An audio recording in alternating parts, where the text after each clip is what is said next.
जय श्री कृष्ण दोस्तों, स्वागत है आपका अपने YouTube चैनल एम फिजिक्स पर। दोस्तों, पिछले वीडियोज़ में हमने प्रक्षेप गति के बारे में चर्चा की थी। आज हम जिस टॉपिक के बारे में चर्चा करने वाले हैं उस टॉपिक का नाम है घर्षण, फ्रिक्शन। आइए समझते हैं घर्षण के बारे में। सबसे पहले समझते हैं हम कि घर्षण होता क्या है।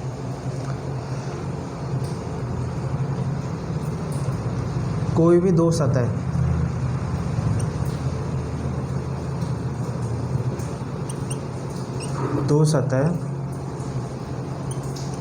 के मध्य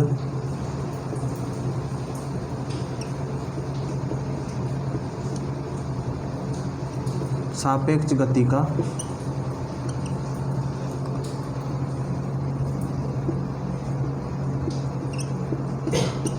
विरोध करने वाला बल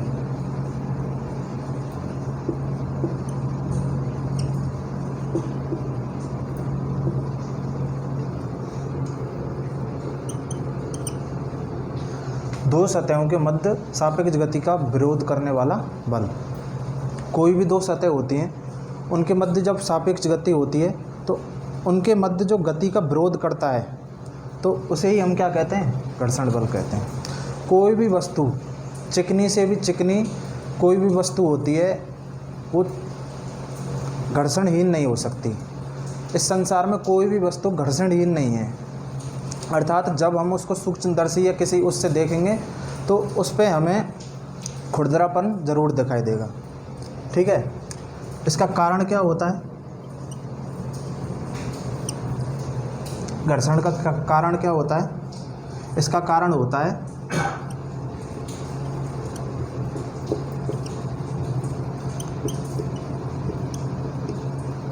सतहों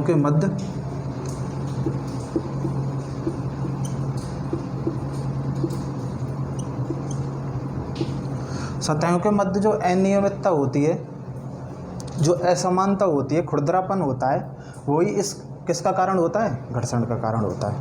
अब हम इसके समझते हैं उदाहरणों के बारे में। इसके एग्जाम्पल में हम समझें। हमारा चलना, जब हम चलते हैं तो हमारे पैरों द्वारा ज़मीन पर बल लगाया जाता है, उसके विपरीत ज़मीन द्वारा हमारे पैरों पर प्रतिक्रिया बल लगाया जाता है। अगर दोनों सतहों के मध्य घर्षण नहीं होगा तो हमारा पैर पीछे की तरफ फिसल जाएगा और हम नीचे की तरफ गिर जाएंगे। इसलिए हमारे चलने में भी क्या सहायक होता है? घर्षण सहायक होता है।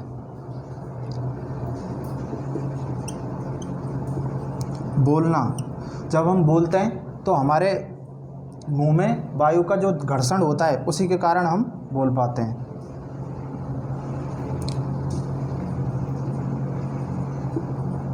लिखना, अब मैं इस सतह पर लिख रहा हूँ तो हमको देखने में ये बिल्कुल चिकनी दिखाई देती है, लेकिन इस पे कुछ खुरदरापन है। अगर ये खुरदरापन नहीं होता तो हम इस सतह पर लिख नहीं पाते।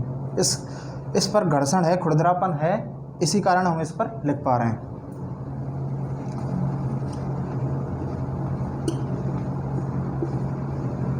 माचिस की तिल्ली जलाना,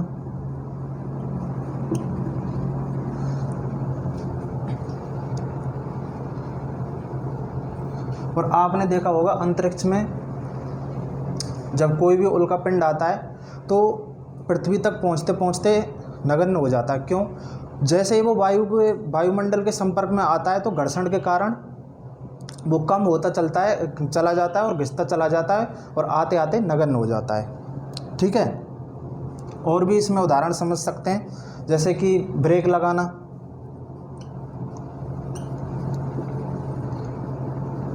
जब गाड़ी में हम ब्रेक लगाते हैं तो घर्षण के ही कारण गाड़ी रुक पाती है। ये आदि सारे उदाहरण सब किसके? घर्षण के। अब हम पढ़ते हैं घर्षण के प्रकार।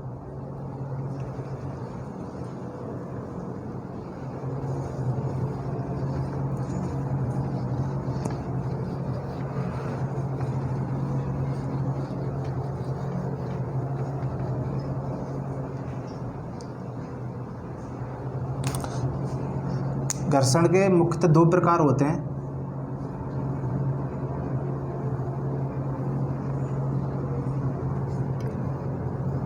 एक पहला होता है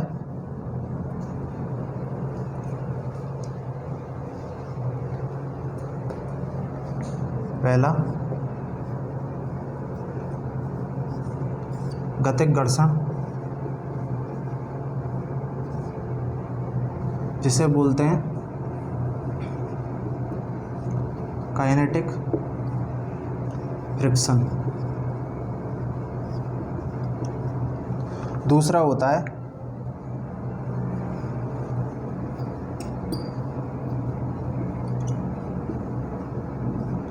स्थैतिक घर्षण,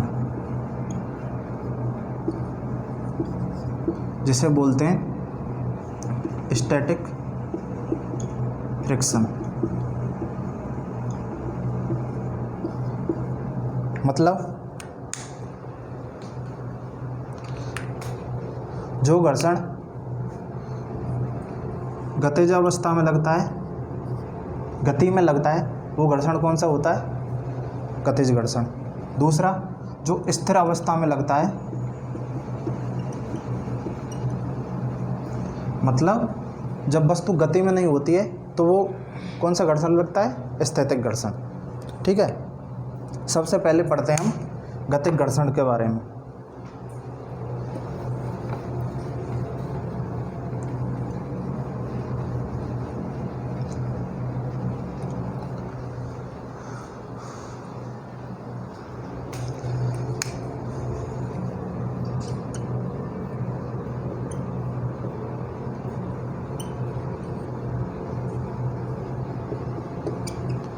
गतिक घर्षण या काइनेटिक फ्रिक्शन, ये क्या होता है? गति की अवस्था में लगने वाला घर्षण। ये भी दो प्रकार का होता है। कौन से? पहला होता है सर्पी घर्षण, मतलब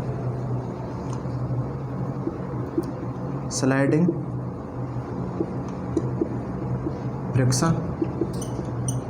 कब लगता है? जब वस्तु को हम घसीटते हैं या खींचते हैं,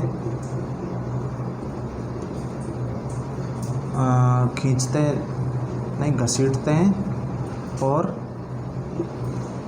वस्तु फिसलती है,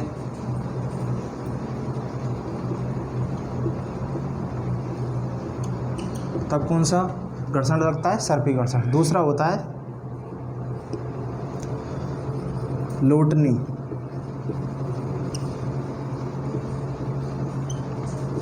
लोटनी, मतलब रोलिंग फ्रिक्शन। ये कब लगता है? जब वस्तु को लुढ़काते हैं।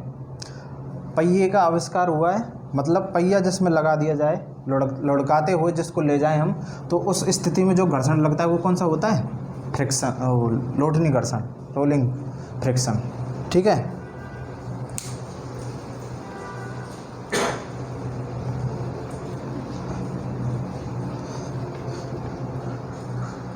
तो गतिक घर्षण होता है, इसको हम रिप्रेजेंट करते हैं एफ के से। ठीक है, और एफ के समानुपाती होता है एन के। एन क्या है? Normal reaction force, normal reaction force, जिसे कहते हैं सामान्य प्रतिक्रिया बल।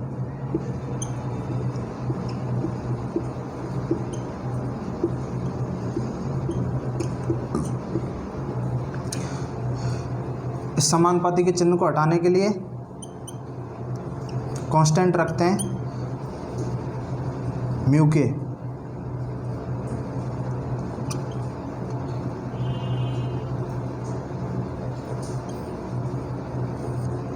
ये गतिक घर्षण का फॉर्मूला निकल के आता है। यहाँ पे म्यू के जो होता है ये होता है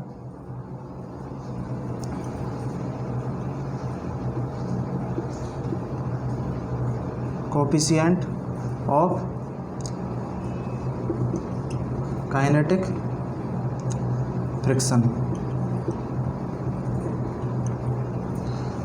या इसे कहते हैं गतिक घर्षण गुणांक।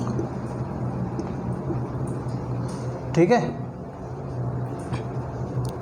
ये हो गया। और यहाँ पे इस म्यू के का मात्रक निकालें तो कोई मात्रक नहीं होता है, क्योंकि एन भी एक बल है, एफ के भी एक बल है, तो दोनों म्यू के का यहाँ से मान हम निकालें तो ये निकल के आएगा एफ के अपॉन एन। दोनों बल हैं, दोनों की राशि क्या होती है, मात्रक क्या होता है, न्यूटन न्यूटन, न्यूटन से न्यूटन कैंसिल हो जाएगा, और ना तो इसका कोई मात्रक होता है और ना इसकी कोई विमा होती है। ठीक है, इसको एक उदाहरण से समझते हैं।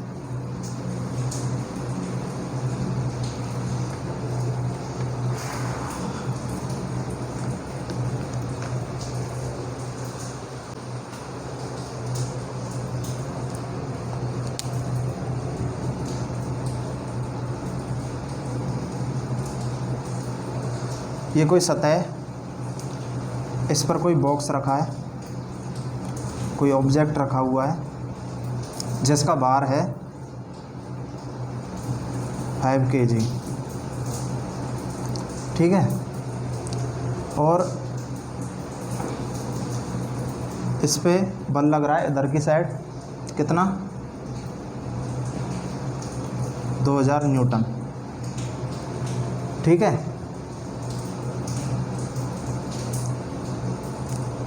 अब इस पे हमने किस किस चीज़ का मान निकालना है, हमें मान ज्ञात करना है। सबसे पहला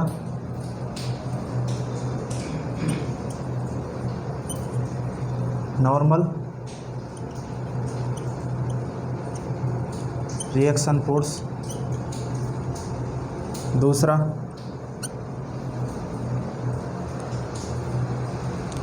एक चीज़ और दे रखी है इसमें, ये जो सतह है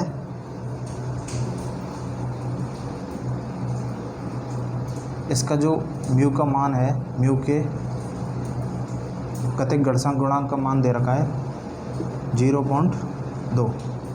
ठीक है, दूसरी चीज़ इसमें निकालनी है एफ के गतिक घर्षण गुणांक, गतिक घर्षण, और तीसरा निकालना है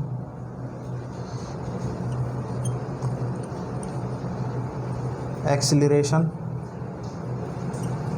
ऑफ बॉक्स। बॉक्स से जो किस त्वरण से आगे की तरफ बढ़ रहा है उस त्वरण का मान निकालना है। ठीक है, ये सब निकालते हैं। सबसे पहले निकालते हैं नॉर्मल रिएक्शन फोर्स।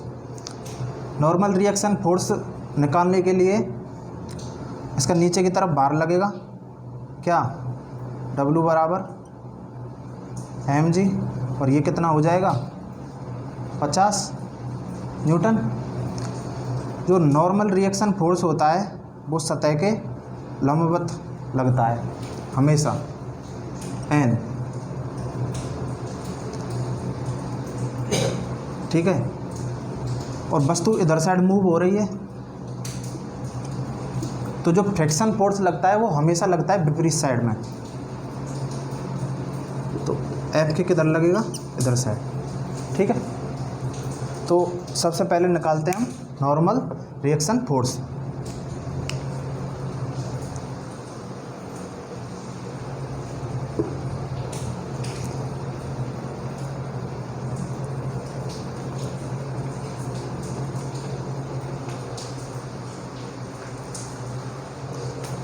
इसे निकालने के लिए सबसे पहले इसका फ्री बॉडी डायग्राम बनाते हैं, FBD।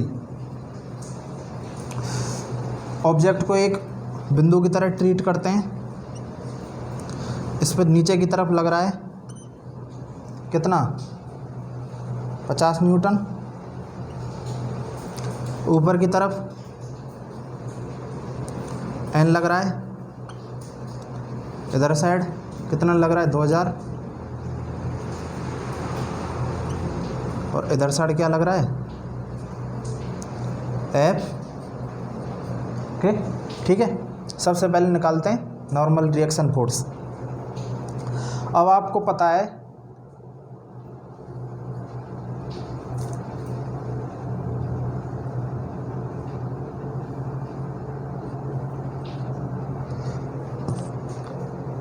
जो y दिशा में बलों का योग होगा उसका योग कितना होगा, 0। इनका समेशन कितना हो जाएगा, 0। जब ये 50 है तो इसके विपरीत दिशा में जो n का मान भी कितना हो जाएगा, 50। तो नॉर्मल रिएक्शन फोर्स का मान कितना आ गया, 50 न्यूटन। ठीक है, दूसरा हमसे पूछा था एफ के, ये फर्स्ट हो गया। एफ के बराबर होता है, मैंने आपको बताया था, म्यू के इंटू एन, और म्यू के का मान कितना दे रखा है, 0.2 इंटू, और एन का मान अभी हमने निकाला है, कितना निकल के आया, 50। तो यहाँ से एफ के का मान निकल के आएगा 10 न्यूटन। ठीक है,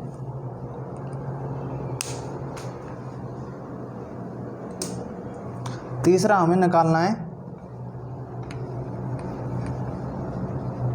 एक्सीलरेशन ऑफ बॉक्स, किस त्वरण से जो बॉक्स है आगे की तरफ बढ़ रहा है। ठीक है,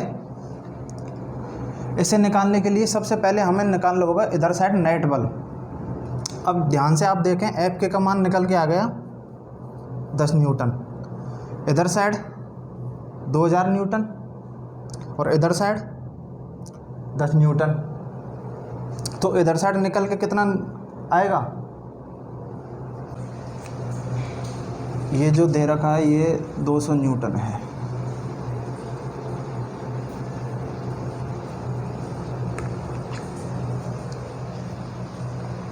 दो से दे रखा है, 200 न्यूटन है। इधर साइड एफ नेट निकालेंगे, एक्स अक्ष की दिशा में एफ नेट निकालें तो ये निकल के आएगा 200 माइनस इसमें से 10 गया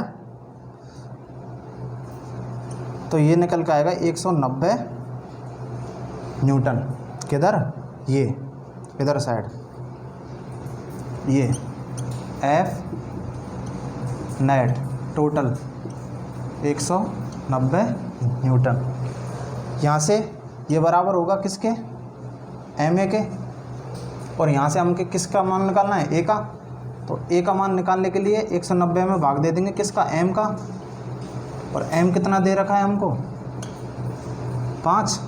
ये निकल के आएगा 5 × 15 × 8 40 38 मीटर प्रति सेकंड स्क्वायर आंसर। ठीक है,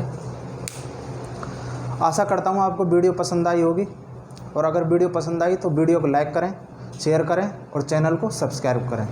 अगले वीडियो में हम इसके दूसरे पार्ट स्थैतिक घर्षण, स्टैटिक फ्रिक्शन के बारे में चर्चा करेंगे। राधे राधे।